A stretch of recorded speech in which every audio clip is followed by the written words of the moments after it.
ভারতে আমাদের মুসলিম কি কি তৈরি করেছে একটু শুনে দেখেন।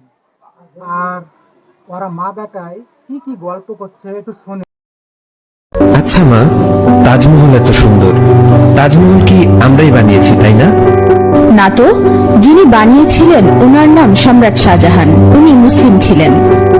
ও আচ্ছা, তাহলে কুতুব মিনার নিশ্চয়ই আমরা বানিয়েছি। না না, উনিও মুসলিম ছিলেন, ওনার নাম কুতুবউদ্দিন আইবেক। তাহলে লাল কেল্লা নিশ্চয়ই আমরা বানিয়েছি। না, ওটাও মুসলিম শাসকরা বানিয়েছিলেন। তাহলে পুরাতন কেল্লা আমরা বানিয়েছি। না, পুরাতন কেল্লাও মুসলিমরা বানিয়েছে। তাহলে চার মিনার নিশ্চয়ই আমরা বানিয়েছি।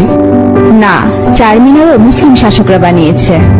মা, আমি শুনেছি ভারতের সবচেয়ে বড় ও পুরাতন রোড গ্র্যান্ড ট্রাঙ্ক প্রায় 3000 কিলোমিটার পর্যন্ত বিস্তৃত, সেটা তো আমরা বানিয়েছি।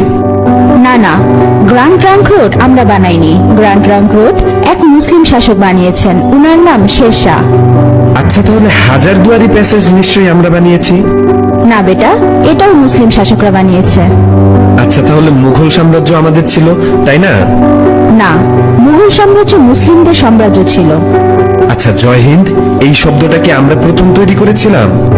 না, এটাও একজন মুসলিম প্রথম বলেছিল। আচ্ছা মা, সারে জাহা সে আচ্ছা হিন্দুস্তা হামারা এই শব্দটি আমরা প্রথম বলেছিলাম তাই না? না, এটাও একজন মুসলিম কবি লিখেছিলেন, উনার নাম ইকবাল। তাহলে প্রথম স্যাটেলাইট লঞ্চ নিশ্চয়ই আমরাই করেছিলাম। জি না, ভারত অনেকবার স্যাটেলাইট লঞ্চ করেছিল, কিন্তু প্রতিবারই ফেল হয়েছে। এরপর এপিজে আবুল কালাম আজাদ প্রথমবার সাকসেসফুল ভাবে স্যাটেলাইট লঞ্চ করেছিলেন।